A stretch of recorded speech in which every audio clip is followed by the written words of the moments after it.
Hello, ladies. Hi, Rooster.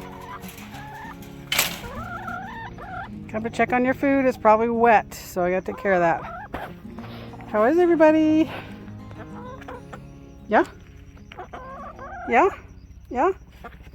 They talk to me. Especially you. You're Jabberbird. Hi, girls. Let's do a head count. 4, 1, 2, 3, 4. Everybody's here. Everybody's here. Let's go check on your food.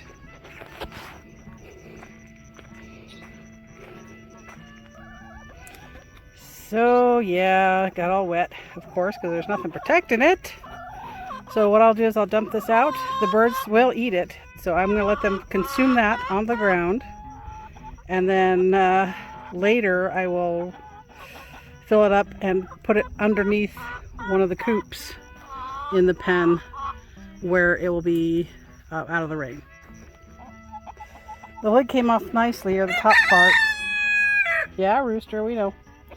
And the girls are very curious, so they will come over and they'll start checking this out and probably enjoying that. Like I said, they do like it fermented a little bit, so we'll let them enjoy that. And then later today I will get them some dry and put it, like I said, under their coops.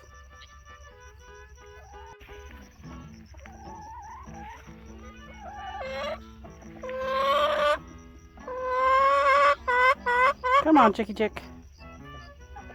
You're very vocal this morning. She must be mad at me for something. She often is.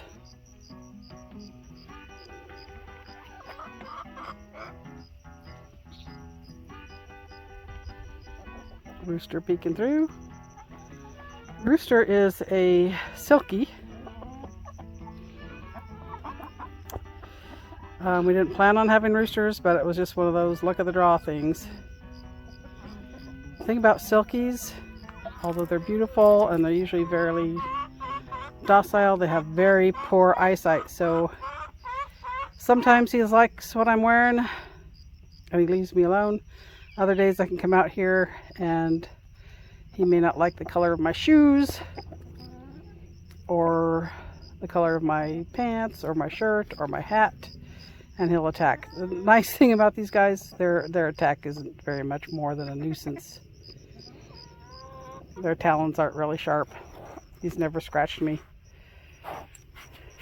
And he's easy to scare. So when he gets his neck feathers all fluffed up, I just boo at him and he's like, okay, I'll leave you alone.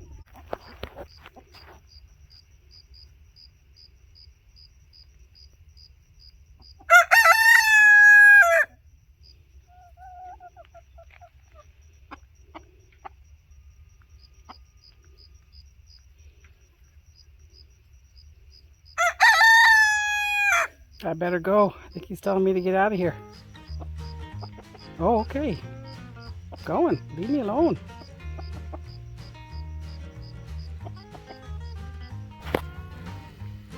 Okay, everyone, remember how I said I'm not much of a gardener? This is the watermelon. I do have a couple of nice ones growing. They're almost ready. Hopefully you can see that one. Where is it?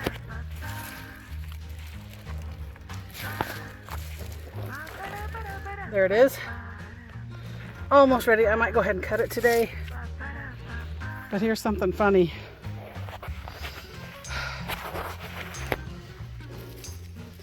Never plant watermelon where the melons can get stuck in between something. I cannot get that puppy out of there.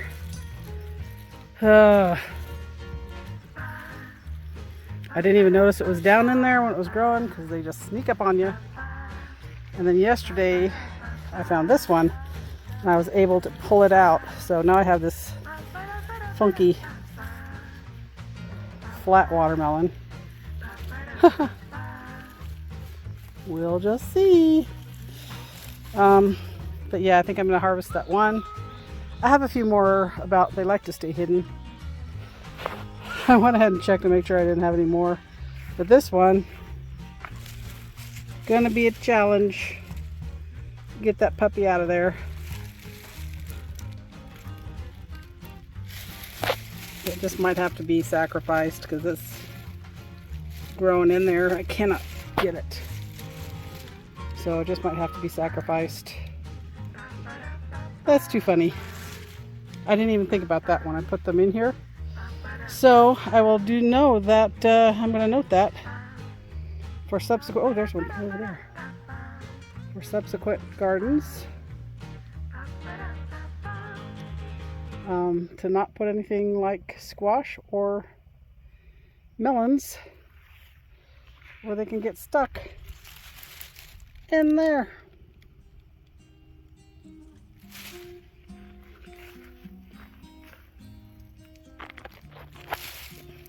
Here's a lovely one. It's not very big yet. And there's one over there. Other than that, my cucumbers failed. These tomatoes I thought were gone and then they came back. These tomatoes over here growing like crazy, lots of greens but nothing red yet, and it's September. My banana peppers I harvested yesterday, quite a few. Red bells, actually just bell peppers, not red yet.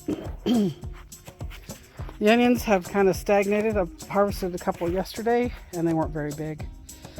So I'll just leave these to go for a little while. I know you're supposed to wait till you kind of see the tops, but you know, the bulb, but they're just not doing anything.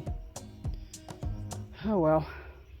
Learning. It's all about learning. Of course, my herbs, they always do really well. Thai basil made a huge recovery, which is this one right here. The thyme, oregano, rosemary, and way over there, sage. The potatoes early got just devoured by some critter that got over the fence. But they didn't get the bulbs or the potatoes that were underground apparently. I thought that they were all goners. But they all made a comeback. Even these sweets have just come back like crazy. Now I got bugs, but I think it's coming close to time when they're not going to be doing much more growing and we'll have to harvest. But whatever it was that got in and ate all the tops earlier this season has not managed to discover that they're back. Yay! Probably because there's so much green they can eat other things. My elderberry didn't produce any fruit. Did have lots of lovely little flowers. But this year I have to prune it and I'm going to try to get it into the ground. I didn't manage to get that done.